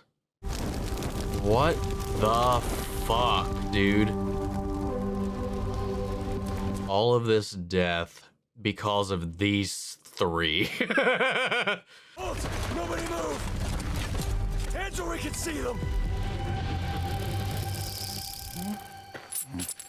And Caleb didn't even get one of those things. He tried to utilize one and then missed thanks to Ford. Fucking paranoid.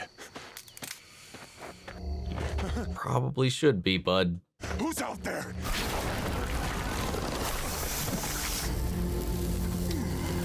Yep. The one that's been tailing you the whole time. What's in the messaging stone? I don't know. I swear I wasn't told.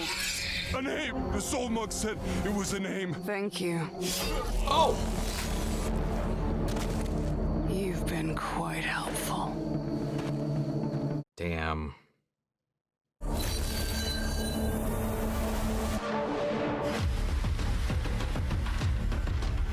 What a beautifully disgusting and vile fucking episode. It did such a great job at making me forget the opening of the episode was just a massacre. I kept forgetting that was coming. And every time I was reminded of it, I was just, there was just a twist in my stomach. Because everything was so happy. Everything was so chipper. Everything was so bright. Molly was having a fantastic day. Everything was gearing up to be a good old time, good old show for the main event, for the whole carnival. He was fixing relationships. They were fixing bonds. They were telling stories, blah, blah, blah, blah, blah, blah, blah. And then here comes, oh my God. And here comes Bo and Not and Caleb. I mean, honestly, everything would have been perfectly fine. It's just a time and a place, Bo. A time and a place. I don't even know who to really blame, man. Bo instigated the whole thing because of the horse stuff, and then while in the scuffle, Not took the messenger stone, not even knowing what it was, just took whatever was in Bo's pockets. And that was perfectly fine enough for them. And then just walked off. But then, obviously, because of the importance of this thing, Bo couldn't let that go. Oh, and then all of these people died. And then what the fuck was that mode that Molly activated? Went all like Ultra Instinct and just massacred that dude. The Ringmaster. And just everybody... pretty much everybody died. And Like, the only people that were just minding their own business and having a good old time was Jester and Ford. And now, when the chaos was ensuing, Ford actually went into action. Because their whole problem up until this point has very much so been, like, confidence and trust in their own capabilities, let alone with these new abilities that are still foreign to him. But once he kind of stepped into that and stepped up, everything was just working swimmingly. And that was sick as hell. I have no idea what he's drawing from, but I loved that. And then, you know, more time with Jester, her being able to conjure this stuff, and then just kind of also go toe-to-toe all on her own. But also her braveness and like how she's helping build up Ford's confidence as well. Like the way that this group in their own ways have their own kind of balancing acts that's going on, barring Bo, and Molly hasn't really been integrated into the group now. Fuck, I mean, the group came in and completely upended their life. What the hell? This is chaotic. I mean, I have no other word for it. I mean, this is the most they've been together as they're all kind of being holed up under arrest, barring Molly. And then the singer who was meant to be courting and controlling the Toad just got carried away with it. Oh my God, it was so goddamn stressful. Fuck, man. But it was so good. The animation, the music, the tone, the build-up, the pacing. Again, it was that long, drawn-out aspect of it that made it so disarming. And I think that's what made it so easy to forget that tragedy was going to bookend this fucker. And then this guy who delivered this information to Bo got caught up. The Volstrucker was there, and Caleb, again, more mysteries about what's gone on there in his past, because he recognized them and was afraid, stricken with fear. She almost saw me. You know, we cut to the Trent thing, so all these things are connected back to whatever happened in his past. He's still trying to get his powers back. And instead of doing whatever he needed to do with this, he instead used it as a component to try to take this Toad down to release all the other thralls. Then Ford bumped into him and made him miss his shot. And, I mean, I don't know if the people that turned back once it got out of the radius are alive. It didn't seem like it. They changed back. But then we also saw that they changed back when they died, too. So that was an extra, like, gut punch for Molly after all of this, too. Especially, it seems like they're not aware of their own actions whenever that ability activates. All the eyes on the tattoos open up. So they came to and just was stricken with horror because they just killed this person that meant so much to them. I'm just... What an emotionally, like, fucked episode. Anyway, it's phenomenal. And we've seen all of our main characters, at least. We've gotten most of our crew in one spot at the moment. So I'm excited to see how things change once we kind of get into the middle of the season, like what episode 4 is going to bring. And then again, once the momentum actually kicks up, once this thing, because again, like when Bo had their arms stuck in the frog, it looked like the stone fell into the frog's mouth. I may have saw that wrong. Yeah, Bo dropped it into the Toad. So the message stone is in this Toad. Lovely. But I just going back through this again, just like the fact that Caleb was like right there, had the beetle, and saw that he could use it to help these people instead of himself and chose to do that. I think that speaks leagues to, I mean, honestly, to his character, which again kind of clouds a lot of what we know up until this point, which we don't know much of anything. We don't know the details surrounding whatever. We know he's wanted for murder, and there's a whole history there as well. I don't know, man. I'm excited. This shit's good. But But guys, I want to know what you all thought. How do you feel about this episode? Sound off the comments. Let me know your thoughts down below. We'll carry on the conversation after the video. Hope you enjoyed the reaction. If it did, leave a like, drop a comment, subscribe if you're not already. Remember, if you want to see the following reaction, as always, you can check it out over on Patreon. And speaking of before we go, I want to shout out Angela Burr, Adriana Melee, Lily Chanson, and Kiana Chanel. Thank you guys so much for becoming saviors here on the channel, helping sponsor and support the rescues that I've been taking care of here at the office. You guys have been a tremendous help. And as always, I want to thank our channel legends. Thank you guys so much for all of your additional support. You and the patrons allow us to do so much of the things that we're able to do with this channel up until this point. Thank you guys so much for your support, and everybody here on YouTube as well. Without y'all, we wouldn't even be here. But with that all said, guys, that's it for this video. I'll see you guys in the next one. Take care, everybody.